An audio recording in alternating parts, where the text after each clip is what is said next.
So welcome everyone. My name is Sri Krishnamurthy, and this is the QuantUniversity Lecture Series.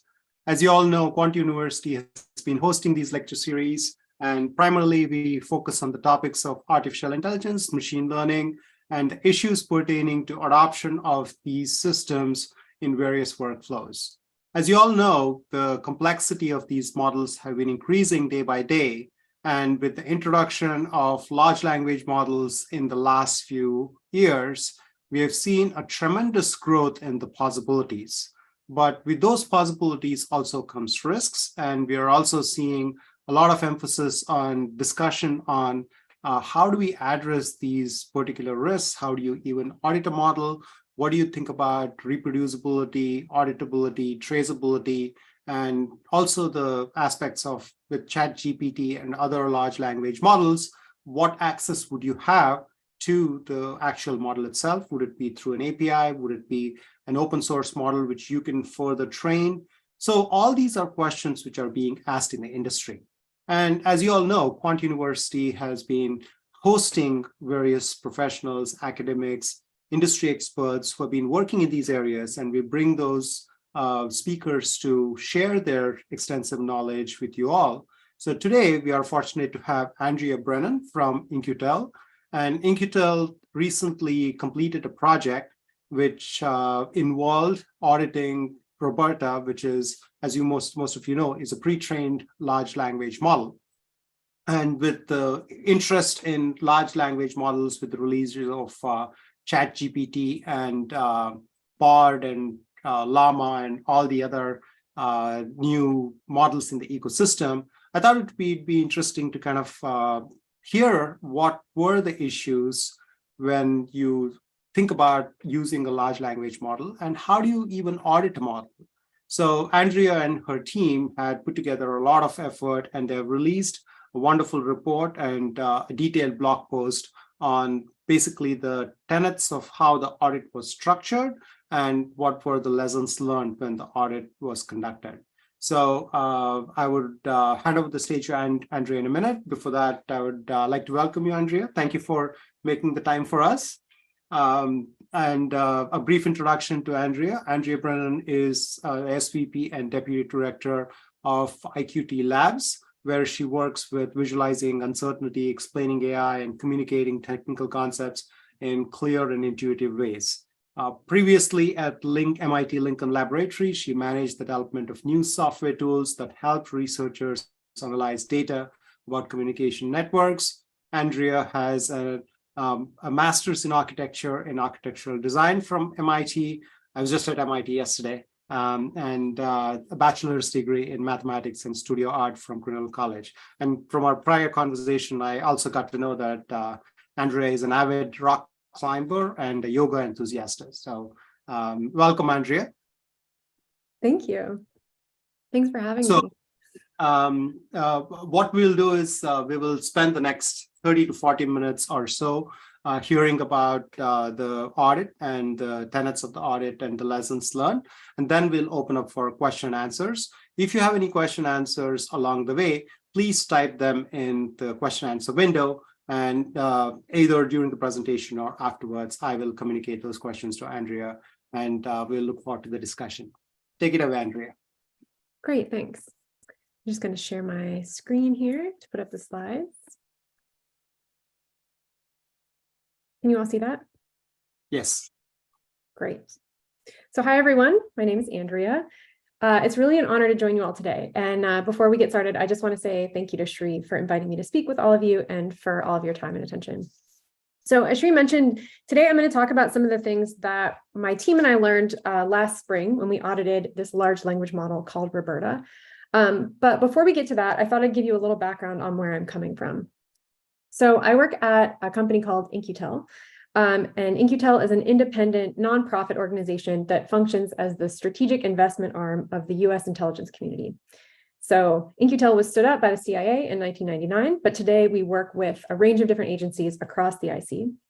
And In-Q-Tel's core business is making investments in venture-backed startup companies that are developing technology that serves mission needs of our US government partners. When I first joined InQtel back in 2015, my job was to do technical vetting of enterprise technology companies that our team was considering investing in. So I got to see a lot of different software companies developing data science, data visualization, and advanced analytic tools. But after a couple of years of doing that, I moved over to InQtel Labs, which is our internal research and prototyping group. And one of the goals of InQtel Labs is to investigate risks and opportunities associated with emerging open source technology. So if you think about InQtel's investment activity, not just as a way of kind of transferring emerging technologies into the government, but also as a way to provide kind of situational awareness about emerging tech in the startup world, InQtel Labs is sort of doing something similar for the open source ecosystem. Along the way, however, we tend to get pulled into a lot of interesting and sometimes esoteric requests. So sometimes there are these difficult technology challenges that arise in the IC that aren't being addressed by existing government contractors, maybe because the problems are like too niche. And the problems aren't being addressed by the commercial tech ecosystem, maybe because there isn't yet a clear market for the solution. But sometimes these challenges also aren't being addressed by academic research institutions or national labs. And this is often because they aren't really research areas in a traditional sense. And so these are the kinds of corner cases and like odd, interesting challenges that make their way to us in the labs. So today I am the Deputy Director of InQtel Labs, and I run all of our work on AI assurance. This is kind of one of our main theme areas right now. And a main focus of this assurance work involves auditing AI tools and systems to try to identify a variety of different types of risks. So as it turns out, at least at the moment, the sort of holistic auditing that our government partners are interested in isn't something that we see comprehensive, ready-made solutions available in the commercial sector. It's also not quite clear yet that there's a strong market incentive to build these kind of comprehensive solutions. I personally think that that's coming, but we don't see it there yet. And then interestingly enough, like we also don't see a focus on kind of pragmatic auditing techniques from a lot of research institutions. So that's kind of one reason why we're looking into this in InQtel Labs. We see this interesting kind of gap in techniques and capabilities. And just to give an example of that, over the past several years, we've seen a lot of different high-level governance frameworks and policy recommendations proliferate across AI-affected industries. But at InQtel, we think that there's kind of a big gap between some of these high-level policy recommendations and the practical kind of actionable steps that you need to put them into use. And, in many cases, maybe as we're all seeing with generative AI right now, one of the challenges is that often the technology is so new that it's not clear what you need to do to demonstrate compliance with your high-level framework. And even once you figure out what compliance looks like, it's not always clear what tools you need to use or what tests to run to demonstrate that compliance. So this is kind of how we're thinking about coming at this question of auditing. We sort of think of it in the labs as like an experiment in action. So we're beginning with one of these high-level guiding frameworks. In our case, we're using a document called the AI Ethics Framework for the Intelligence Community. This is a publicly available document. It's available on the website of the DNI, the Director of National Intelligence. And we're kind of using this as a guiding framework to run a series of audits of different open source AI tools and systems. And when we run into places where it's not exactly clear what we need to do to comply with this framework, we're essentially proposing something concrete and then kind of testing to that. And that's why a big part of our work is about publishing these audit reports and kind of talking broadly about what we're doing. It's really because we know that there's a lot we don't know about how to audit these tools and systems. And so we want to like demonstrate one way of going about these audits, but we also want to get feedback from a broad community of interest to help us improve our approach. So far, we've completed 3 audits of very different types of tools and systems, and these are all available through the InQtel website. I can also send out links if that's easier. The first audit that we ran was of a deepfake detection tool called FakeFinder. We just recently completed an audit of a data collection system called Skyscan that automatically collects and assigns labels to images of aircraft in flight. And the audit that I'm going to talk about today was one that we completed last spring, and we focused on RoBERTa, this large language model. And before we get into the details of RoBERTa, I just want to say that we've tried to pick these tools strategically. So we've chosen tools where some of our government partners are interested in understanding the specific risks associated with using those tools. But we've also tried to choose a variety of very different types of AI systems, and that's to help make sure that the auditing approach we're developing is generalizable across different types of systems. So as I said, today we're going to talk about RoBERTa, and I just want to highlight that if you're wondering why we ended up looking at RoBERTa as opposed to, say, GPT-3 or GPT-4, we actually ran this audit last spring, so this was before the release of ChatGPT. Okay, so by now you've probably all heard about large language models, but for anybody who isn't quite sure what they are, these are models that can be used to automate a variety of different natural language processing tasks.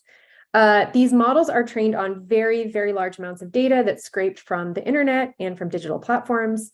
And this kind of training or pre-training requires very substantial computing resources, power, and very, very large data sets. And in the past, these kind of resources were often only available to large organizations like Google and Facebook. But within the last couple of years, many pre-trained large language models have become available publicly through open source libraries and repositories and different cloud services. And because of this, we're seeing some really powerful NLP capabilities become much more widely accessible, since people don't have to build their own models from scratch. So back in 2018, a group from Google created this large language model called BERT, which stands for Bidirectional Encoder Representations with Transformers. They released this as part of the TensorFlow project. And then following that, there was a group of Facebook engineers that released this model called RoBERTa, which is basically a modified version of BERT. The modifications or the optimizations were that the model RoBERTa is trained on more data with larger inputs, and there were also some architectural modifications. There's plenty of papers available about RoBERTa if you're interested in kind of digging into the nitty-gritty there. And then during our audit, we looked at 3 specific versions of RoBERTa, all of which are available in the Hugging Face transformer library. So we looked at RoBERTa Base, RoBERTa Large, which has additional parameters. And then we looked at a model called RoBERTa XLM, which is a cross-lingual version that's been fine-tuned for a task called named entity recognition. And we'll talk about that a little bit later. So today, I'm going to tell you what we learned about RoBERTa, but I'm also going to try to weave in some of the lessons that we've learned from all 3 of our audits about how to kind of think about auditing and how to think about assuring these AI tools and systems in general. And before we get there, I keep giving more background.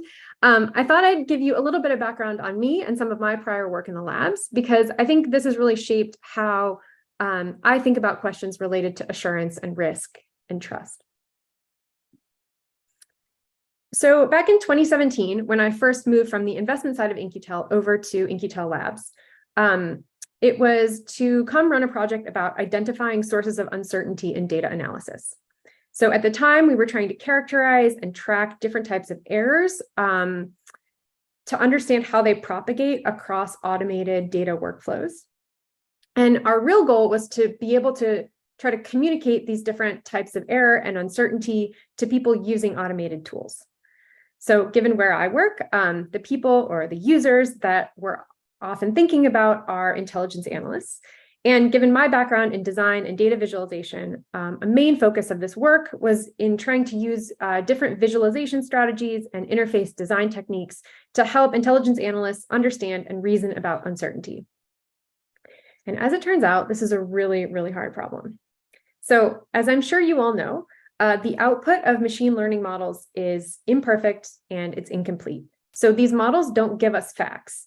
They make predictions based on statistical analyses of data that they've previously seen in training.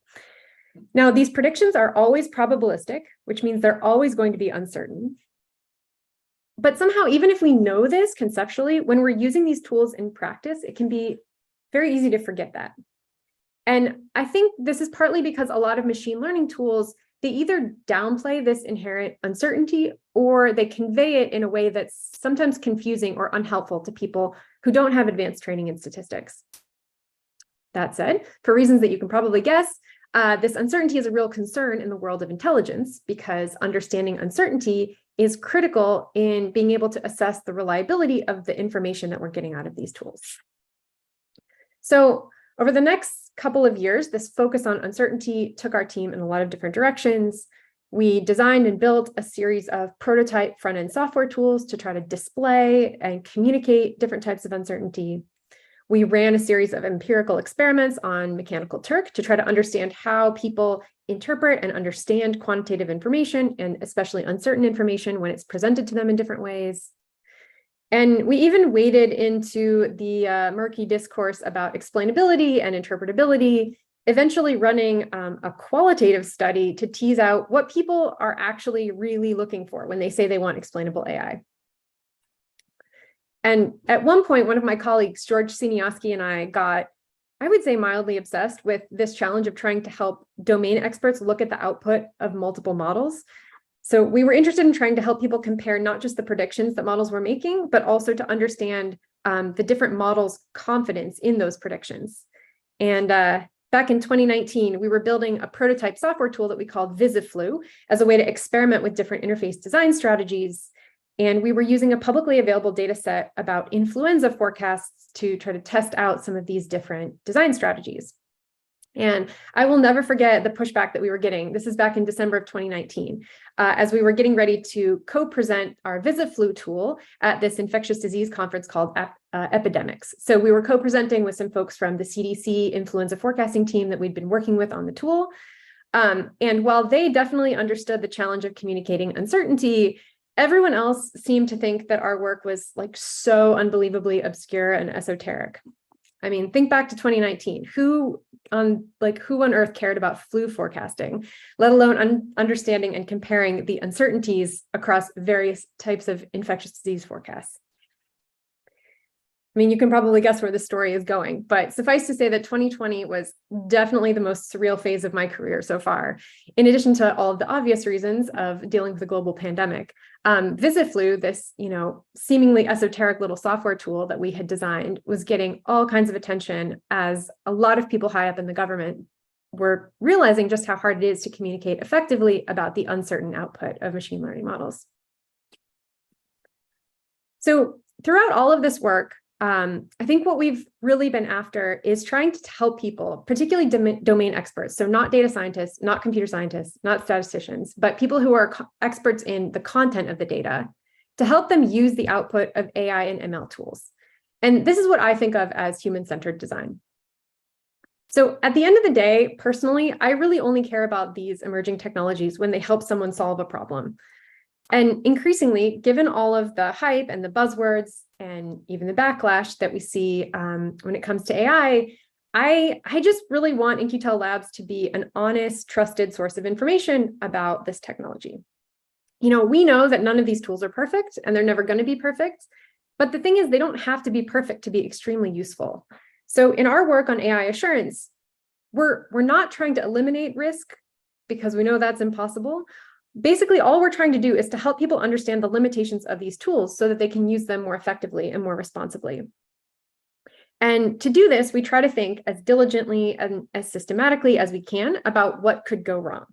Because we do know that it's not just the benefits of AI that scale, it's also the cost of errors.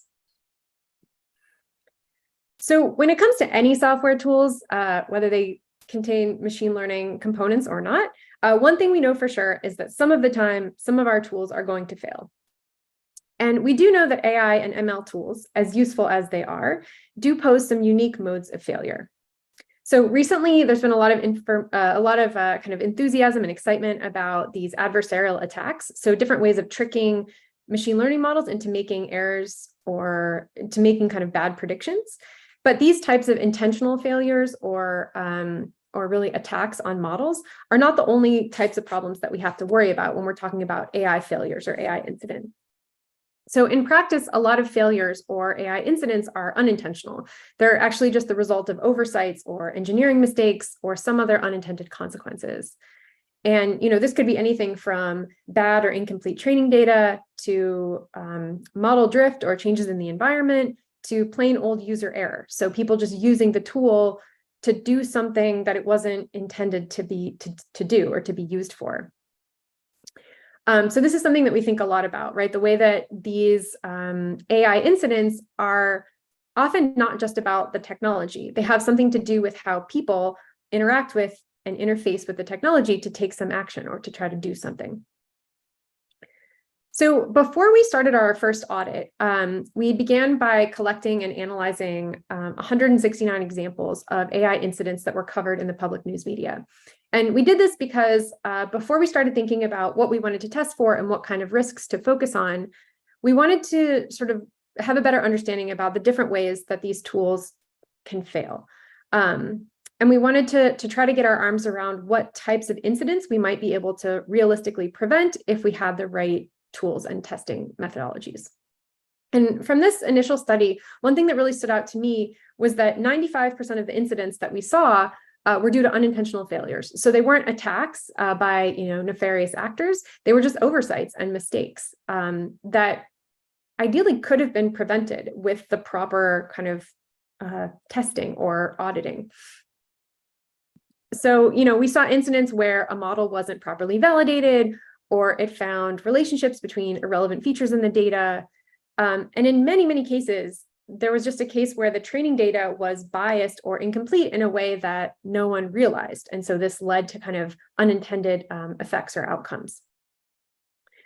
And also, I can't overstate the importance of this issue of like seeing a mismatch between what the tools actually do and what the models were trained to do, and then what someone maybe was using them for, which was often slightly different than what they were trained to do or what they were intended to do. So we documented this study in an initial white paper called "When AI Fails," and this work really encouraged us to kind of focus our audits on trying to answer this question. So, is what we're getting from this tool what we think we're getting? And how can we convince ourselves of that? How can we be sure of that?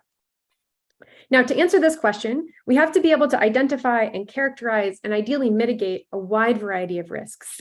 And ideally, we want to try to do this before we use these tools in practice.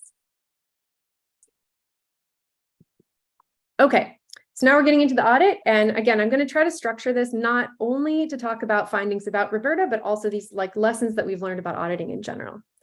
So one of the most important lessons that I think we've learned is that when we're thinking about putting together a team to run an audit, that team, that AI red team, needs to incorporate a variety of perspectives. We need more than data scientists. We definitely need data scientists to run some of the testing that we're doing, but that one perspective is not enough.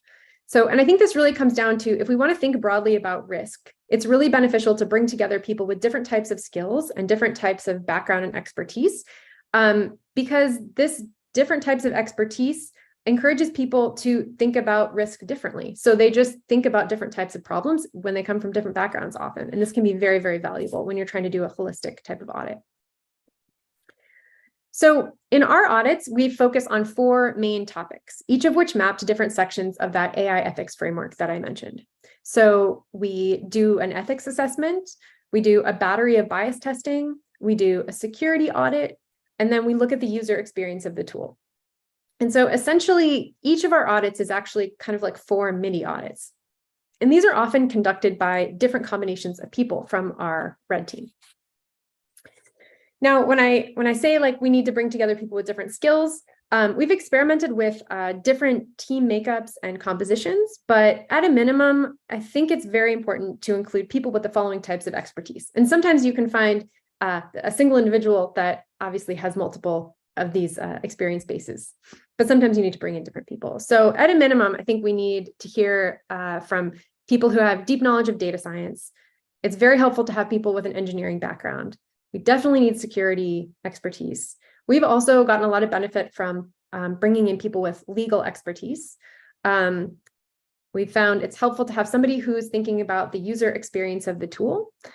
And then we need someone on the team who's comfortable talking about ethics and ethical concerns, and who is good at thinking critically and counterfactually. And then in addition to these specific skills, my colleague Ryan Ashley and I have been talking a lot about something that we're calling an adversarial mindset. So Ryan comes from a security background. He has run the security portion of all of our audits. And sometimes Ryan and I have found that we kind of butt heads a little bit with some of the data scientists that we work with. And this is a very productive tension, but I think it comes from different baseline assumptions about machine learning in general. So whereas a lot of data scientists tend to come from a place of optimism about the potential of what machine learning can do, which is good, and it makes sense. That's often why they become data scientists in the first place.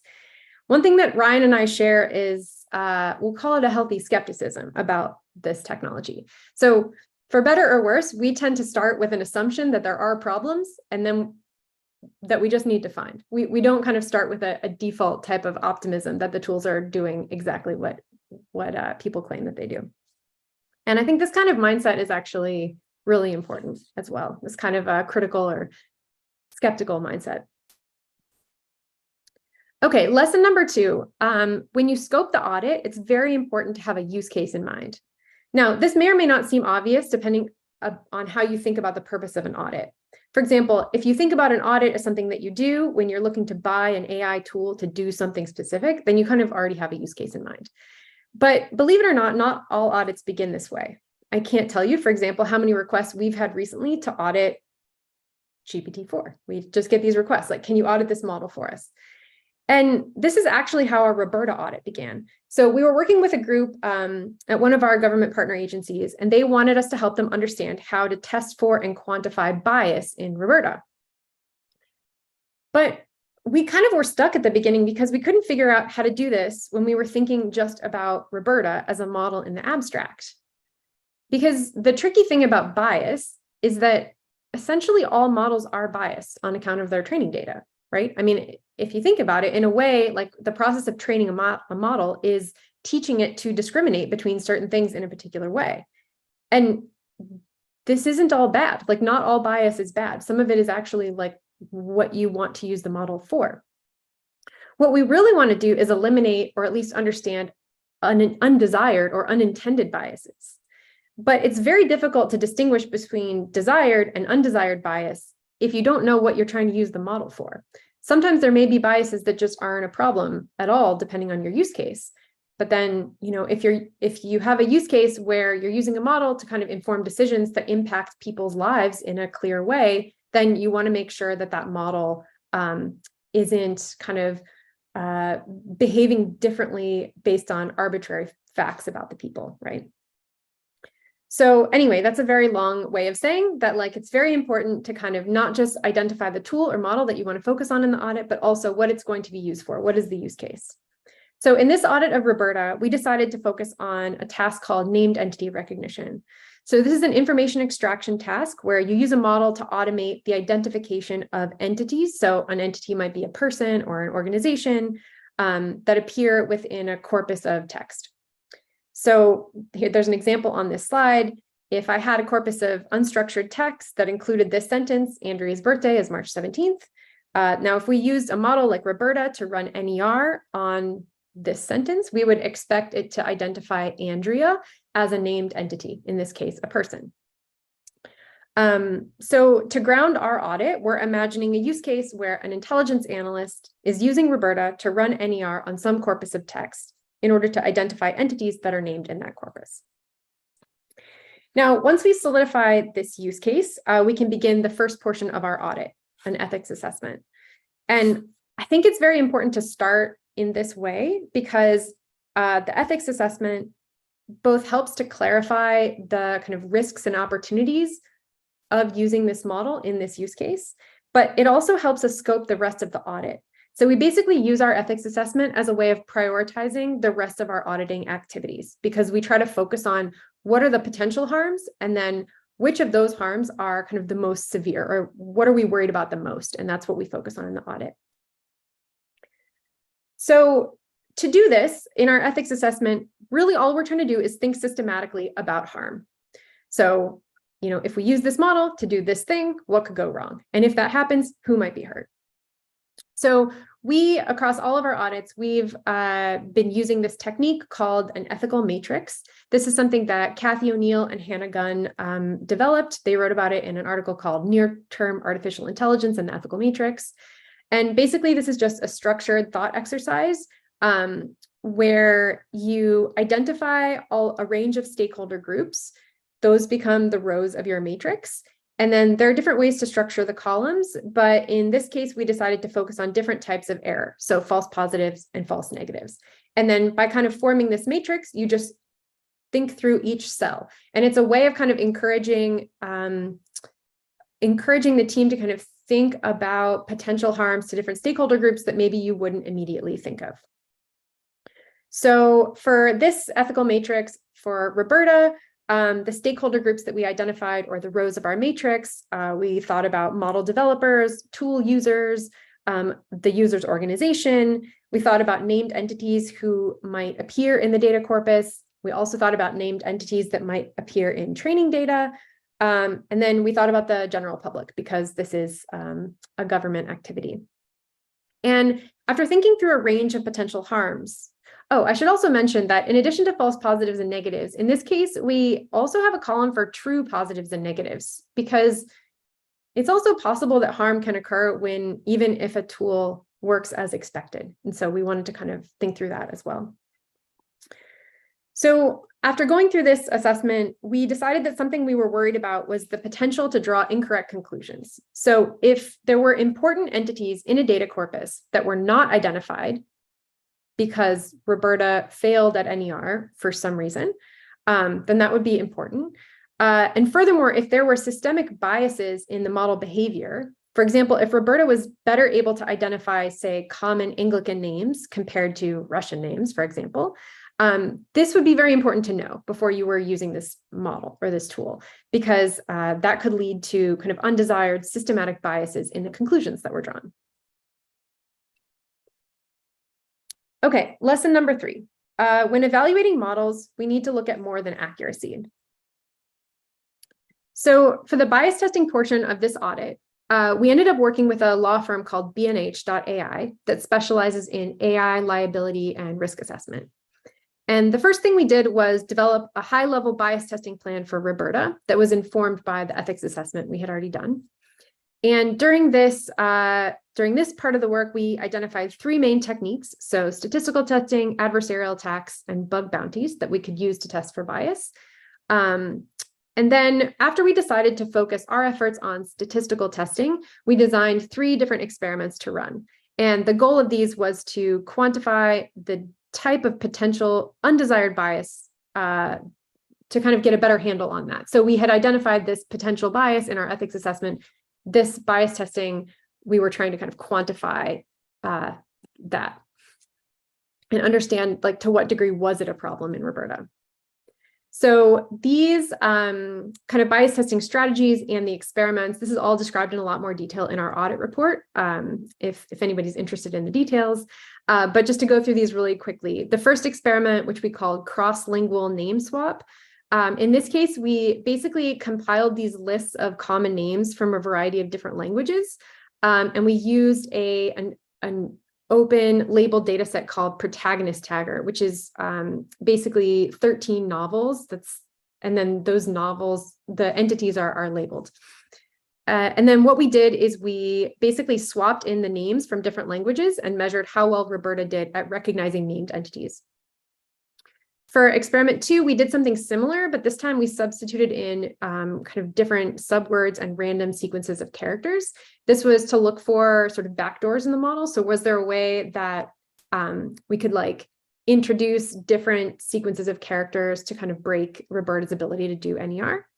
And then in experiment 3, we ran sentiment analysis on these various substitutions.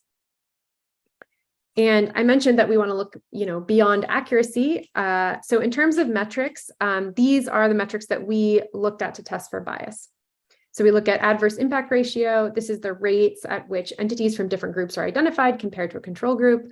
We look at differential validity. So this is a comparison across different groups of model performance. And then we ran t-tests on kind of the differences in outcomes.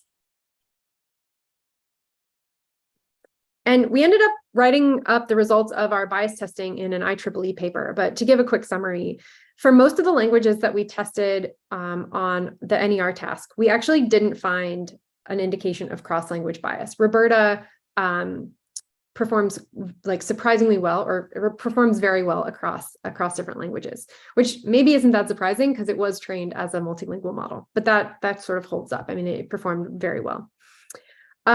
However, we did find that when RoBERTa encountered uncommon subwords from this language called Seisiat, which is spoken in Taiwan, it failed NER. And this was interesting to us because we describe this in a lot more detail in the paper, but we basically found this subword that's common in the Seisiat language that is essentially a backdoor. So if you append this subword onto different entities, regardless of what the entity is, that entity essentially becomes invisible to RoBERTa. So this is pretty interesting behavior that we weren't necessarily looking for, but we uncovered during our bias testing. And then perhaps most concerningly, we found that RoBERTa indicated negative sentiment when it encountered rare names.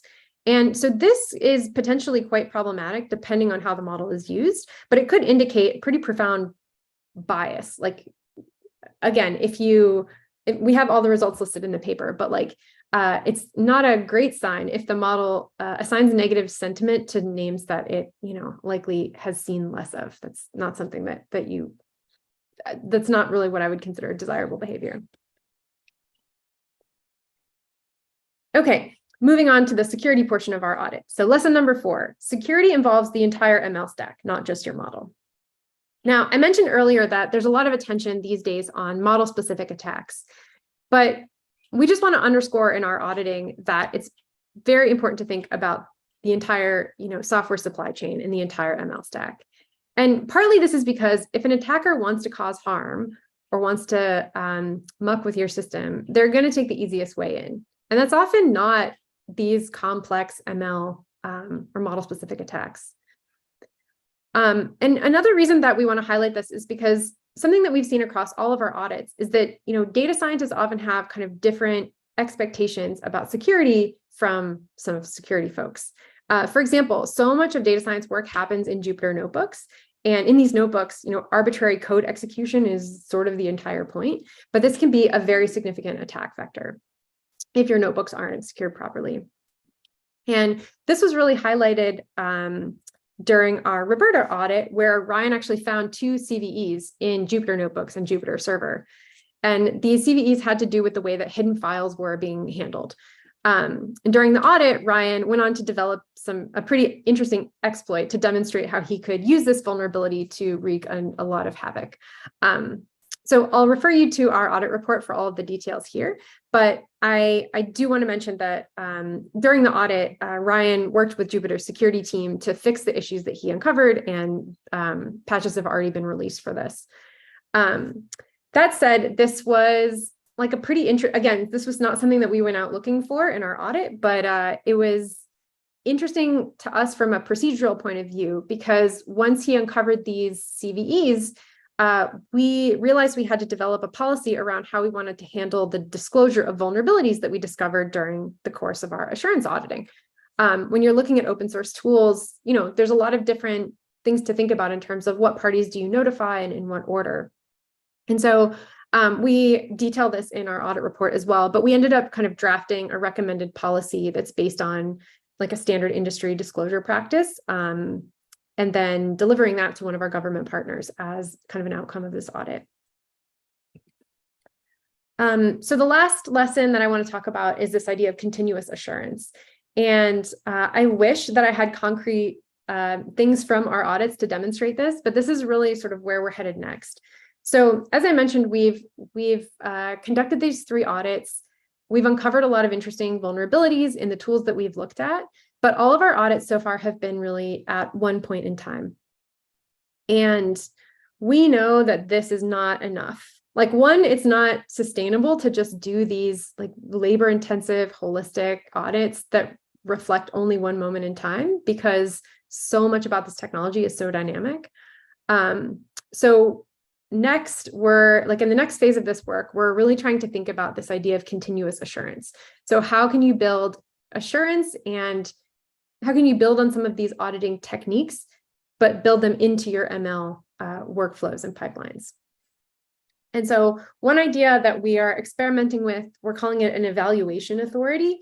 So we're actually doing like a little proof of concept project right now in collaboration with a group called the Responsible AI Collaborative.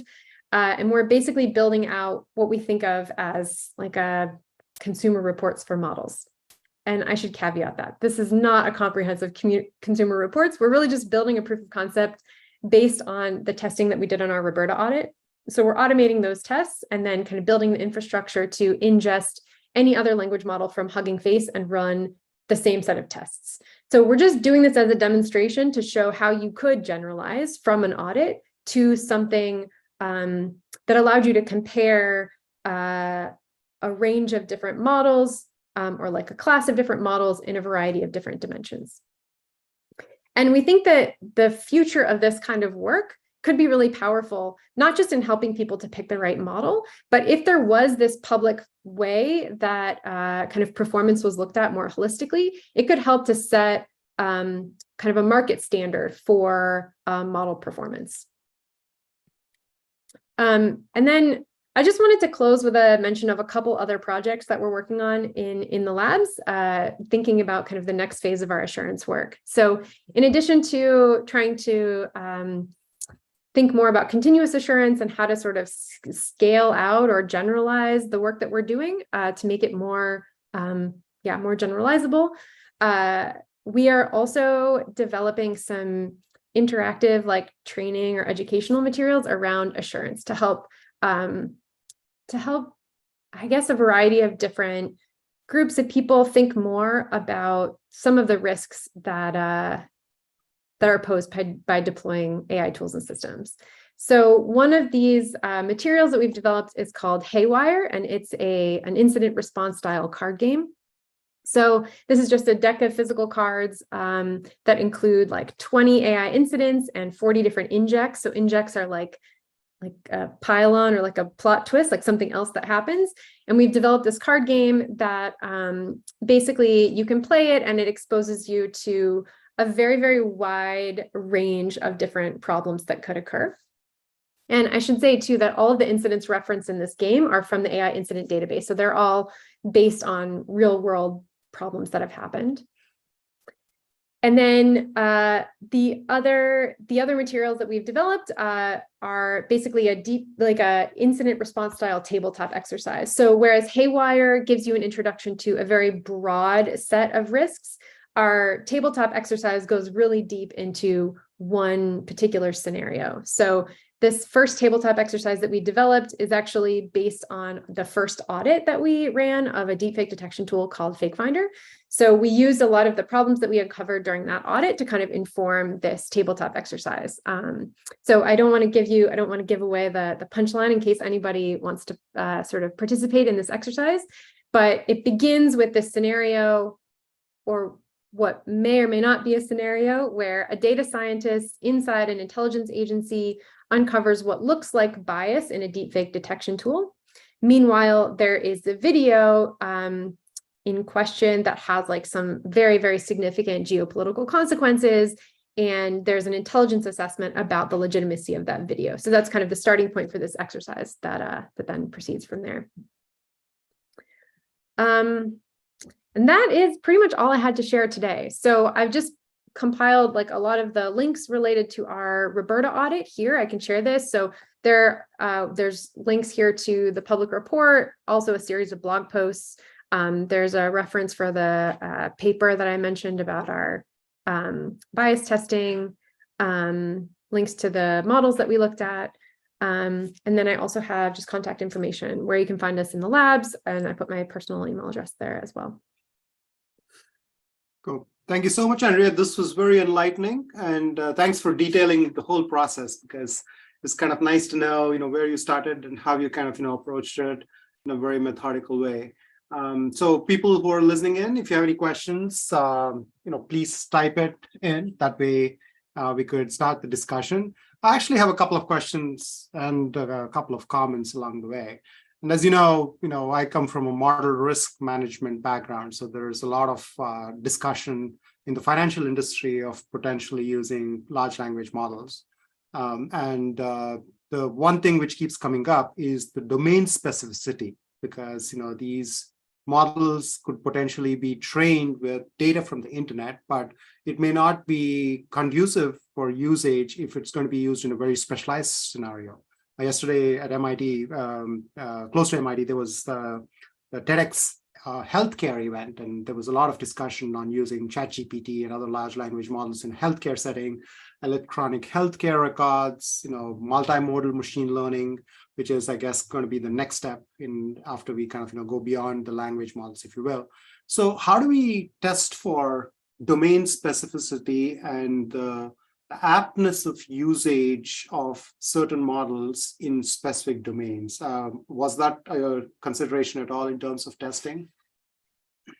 So again, how do we think about different use case, different domain applications? Yeah. So, for example, you talked about the government partners, right? So, if they are going to be using, let's say, a particular model in a particular context for certain use cases, so how would you test those for the domain specificity of, okay, we're going to be using it in this particular scenarios or these set of scenarios? I gave you examples for the finance or healthcare. Was that even a consideration when we were testing, like RoBERTa or in a general large language model testing context? Yeah, so I think there's a couple ways of thinking about the importance of kind of domain specificity. So I think it's very important. I mean, I think that this is part of what I was trying to capture with the kind of lesson, like this lesson we learned about the importance of a use case. Mm-hmm. In a sense, like I think a use case is much more specific than a domain application, right? Because we could talk about using language models in healthcare, and that's like maybe a domain, but there's a lot of like very, very specific use cases within healthcare. Right. So this is actually something that I feel like we keep getting pushback from in people that we work with, because there's such a desire for the auditing and the testing to be more generalizable. And I agree that that is ideal. Like, we want to figure out how to make these auditing practices as generalizable as possible, because it just feels like it's not sustainable to look at every single model and every single specific use case. Right. So I agree with that desire, but I think in practice, at least right now, it makes a huge difference, like what you're actually trying to use the model for. So I tend to think that like we need to think, when we're auditing, we need to actually think more specifically than a domain area, to like think about like, how is this actually going to be used? Because in my mind, that's where like the use case is what helps inform kind of the threshold values that you use to identify problems, or to identify like when does the risk exceed the benefit, essentially. And like those risk profiles vary so starkly across different industries, right? So, one example that I give a lot is like, I think part of why model adoption, like machine learning adoption, looks different in intelligence is like the stakes are extremely high sometimes. And healthcare is the same thing. I mean, you're literally talking about potentially life and death decisions. That's very, very different from like using a machine learning model to serve ads to someone online, right? Where like, if that's my use case, then the cost of an error is essentially nothing. Like if my model gets, if a model gets something wrong about who you are or what kind of, ad to serve you, if the model is incorrect and it ends up serving you an ad that like doesn't appeal to you, I mean, there's no cost at all. It's like you don't buy the thing, but like maybe you didn't buy the thing even if you had the perfectly like designed ad. So it's there's like no cost, there's no harm really, other than ads being annoying, but like there's just no harm. Whereas, it depends what kind of healthcare application you're using, but there's the potential for, if you're using these tools like in a diagnostic capacity, obviously the potential for harm is a lot greater. So I don't know. I mean, I feel like I give this answer a lot, which is that we need to think and test with like not just a domain application in mind, but like a very specific use case. And I understand why that doesn't seem practical, but also I don't know. We haven't figured out a way to kind of generalize across use cases in a way that's like useful yet, if that makes sense. Yeah. I mean, that's very, and that kind of goes to my next question, because like a couple of weeks ago, I think I mentioned this to you. So we hosted an industry forum with more than like 15 companies come together and talk about use cases in LLMs and what keeps them awake at night and how are they seeing the world. And they were kind of talking about, oh, this is a huge thing, huge potential, but we don't know yet. So they're testing a lot internally, but then the release in production is something which they are not kind of readily going with because they don't know yet. So the one thing which came about was this notion of what is just enough testing, right? So because like how much do you test? Because you can potentially keep testing through infinity, and you may not be able to kind of uncover all the possible issues, especially if you're working with a black box or an API, right? So the notion of what does it mean when it comes down to a use case. So I'm thinking about like a workflow. Typically, when I teach my classes with my students, I kind of go a hierarchical approach, but you got to do a top-down design because you've got to not only think about the model, but what's the upstream process, what are the downstream processes, where will it be used, and then also talk about the people and the stakeholders. You mentioned like you bring in this cross-functional team who are having different skill sets and different use cases on what they intend to do. But in addition to that, you got to like make it tractable because you could potentially have everybody come up with their perspectives and it becomes like a lot of discussion but no concreteness. So thinking about like what can the triage be in terms of here are like the important things we got to test, here are the things wherein we already have guardrails or safeguards, here are the things wherein there's a human in the loop, we want to make sure that the human actually signs off on certain things before it goes out the door, kind of a thing. So I'm kind of wondering where would we see the adoption of these open source tools, especially because there's a whole community which is like contributing to these efforts, but then companies or even groups which are trying to use, they need to like still put the whole thing holistically, saying here are the various components and this is the component which we are not too aware of, but we need to like put that in context and then test over it. So I was kind of thinking, like when you talked about this notion of bias testing, would it even make sense to have in the beginning a whole set of, okay, here are the stakeholders, here are the use cases, here are the tests, and this is where we'll call it done, or this is where we could basically say if it meets these criteria, we're ready to go, or it's a no-go kind of thing. Did you have any of those kinds of discussions, or how would you kind of see the sequencing, if you will? Yeah, absolutely. So I think particularly when it comes to bias testing, this is like the question. Because as I was trying to say, like there's no such thing as a bias-free model. Mm-hmm. That doesn't exist.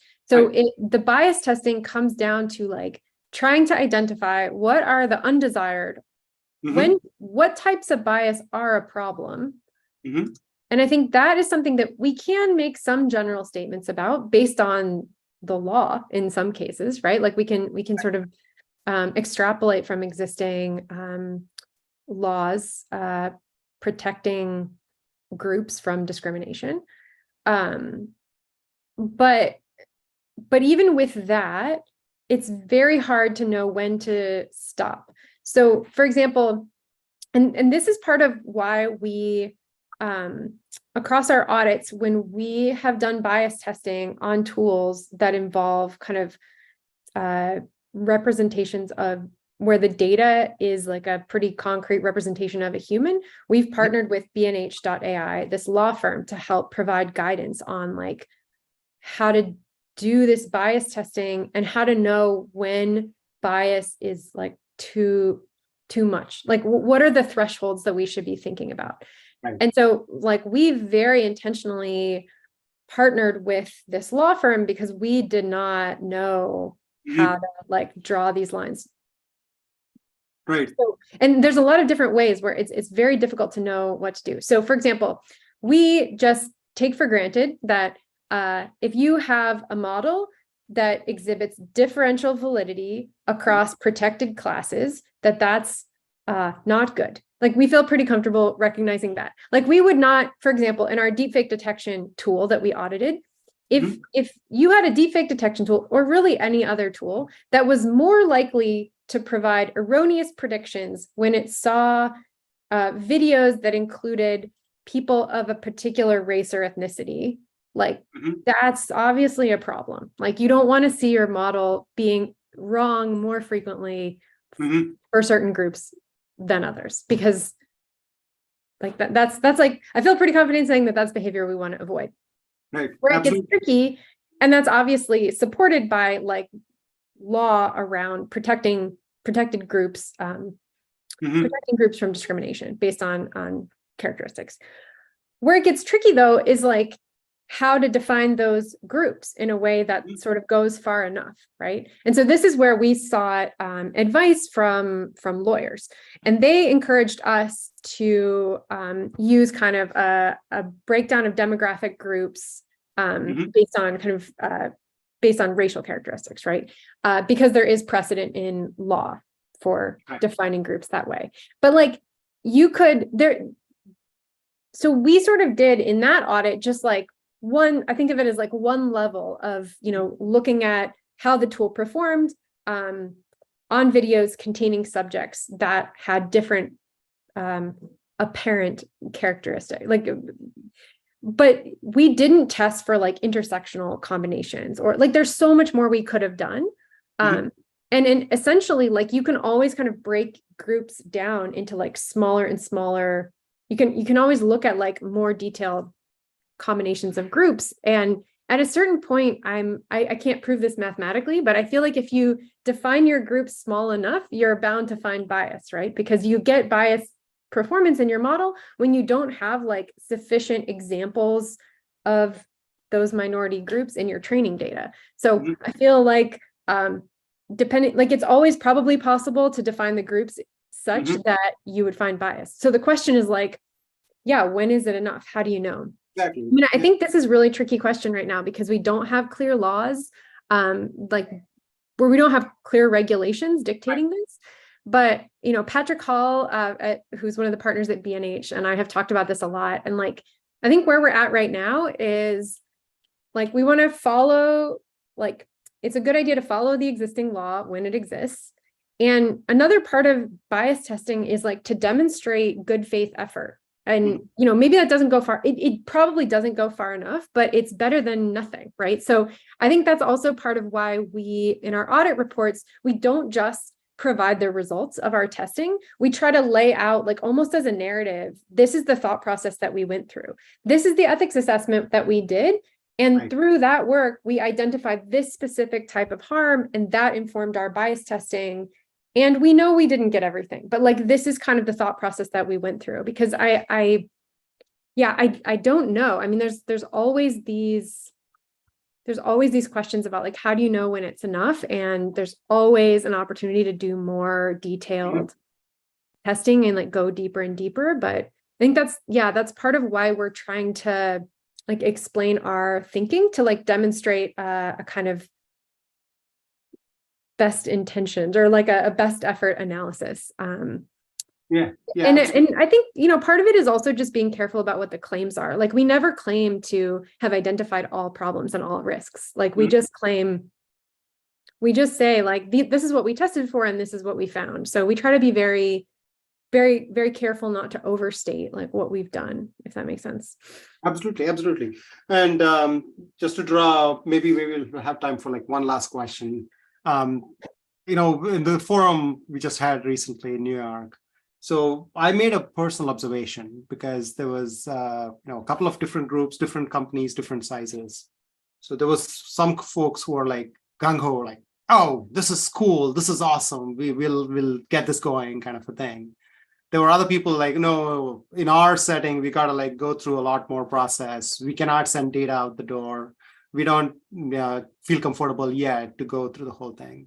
So I think culturally, different organizations and different groups will have different, thoughts about like how much should be done in terms of testing and how much are the risks they could potentially take. I was wondering if that was even like something you had thought about when you worked with your internal government partners, because there may be certain people who are like, oh, this is awesome, we got to go, and let's not worry about the risks, or let's not. I mean, at that point, kind of testing would be more of a, okay, this is the last hurdle we need to cross before we get this out the door, and we really want to get this out the door, versus, oh, this is something which cannot leave the door unless we are completely comfortable. So how do we address the culture issue? And is that something which needs to come, I know you mentioned about this committee-based approach wherein you bring in like the various stakeholders. So who defines like the culture in those kinds of settings? Because I mean, from a business perspective, it may not be applicable in your setting, but in the financial industry, like, is it lowering costs or is it making us money? And that drives the investments in anything. And testing is usually like the budgets are not that great. They're usually like, okay, for development, we're probably like 50 people working, but there are 4 people doing all the testing and the gatekeeping before it needs to go out. So I guess it's probably the same in most industries. How do we kind of address the challenge wherein this asymmetry, and also there's a culture question wherein you want to get certain things out the door, but you also want to kind of do your due diligence? Yeah. So again, I think that this kind of the right answer, or like how much testing you need to do, or like how much verification do you need to demonstrate, what's the risk posture, what's the appetite for risk? I don't think there's like, this is not a one size fits all question, right? I mean, I think there is huge variety across different domains and like different applications and different organizations. And that's probably a good thing, right? I mean, like I would want, I think something that we see a lot at In-Q-Tel is like in the government, you also see less of an appetite for risk than in a lot of consumer applications. I mean, certainly in the financial industry. Yeah. And that's probably a good thing. I mean, when that's like maybe how it should be. Now, a lot of what we do at In-Q-Tel is try to push back on some of that risk aversion that we see in the government. So like maybe, that's actually part of why we talk about our auditing, not as like the goal is not to eliminate risk, right? Like we have to kind of accept some amount of risk. We just want to know what we're signing up to. Like we want to make sure we understand it, because that's the only way that you can make an informed decision about like what level of risk is reasonable, or like what level of risk does the organization have an appetite for. And, so I don't think there's a one size fits all solution here. I think depending on what the potential harms are, it makes sense to me that we see a lot higher appetite for risk in cases, in domains where we're not talking about like physical harm or like threats on people's livelihood. Again, when we're talking about serving ads, like, it's okay to like have lower accuracy or like more problems with models. We're talking about diagnostic applications or self-driving vehicles or like these higher risk situations, like we should have a little bit lower of a risk posture. Absolutely. So I think it's really a trade-off. And those are decisions that need to be made by the leadership of organizations. And I think the purpose of an auditing team or a red team isn't even necessarily to make that decision. It's to kind of provide a thoughtful, like, to do the testing, to be able to understand what the risks actually are, and ideally to anticipate some of the risks that maybe people who are just really excited about fielding a new technology, or they're only focusing on like, oh, well, if everything goes well, like how could this help our bottom line? That's great. You want to think about that, but you want to also counter that position by exposing like, okay, great. Like here are all the potential benefits in terms of increased efficiency or like increased scalability or reach or whatever. That's great. But we want to also think through like, what if this tool didn't exactly work the way that we think? Like, what are the potential costs? And then the leadership of the organization needs to think about like what they're comfortable with, and I think that's really what this comes down to. And now I do think that like as we start to see more machine learning and AI tools fielded in domains that have kind of higher stakes, I think we are already starting to see more of an emphasis on governance. Right. I think too, like, it's only a matter of time before we start to see more lawsuits related to AI incidents and failures. And I think that will also change the risk posture of a lot of organizations, right? Like right now, the regulations are very unclear. We haven't seen a lot of high profile lawsuits, even about like, discrimination from machine learning tools. Once that happens and there's like significant settlements, then that cost will get sort of factored into the risk calculus, right? And so I think we are going to see a lot of changes in this area over the next several years. Because I think right now, like so much of the tech is like so new that we haven't yet really seen the extent of the harms. And so maybe the cost of those harms isn't appropriately factored into the risk analysis yet, if that makes sense. That's my take. I mean, I don't know.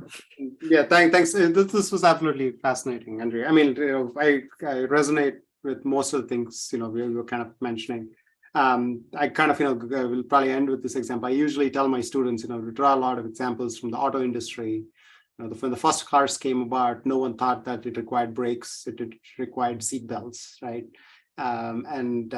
People the initial set of users were actually, ready to kind of invest in a car, and you would see the cars topple over. But then, now when you buy a car, even like the cheapest car is expected to kind of, fulfill certain kinds of requirements. So we'll probably see something similar in terms of disclosures, in terms of component testing.